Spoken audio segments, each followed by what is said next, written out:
Breaking news చూస్తున్నాం. Madhura Nagar railway track పై CM Chandrababu నాయుడుకు త్రుటిలో ప్రమాదం తప్పింది.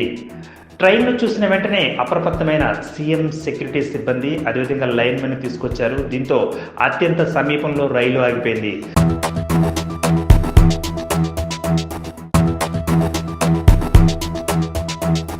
తొలుత బుడమేరు నుంచి నదీ ప్రవాహం పరిశీలించే క్రమంలో ఆయన రైల్వే ట్రాక్ ఎక్కారు.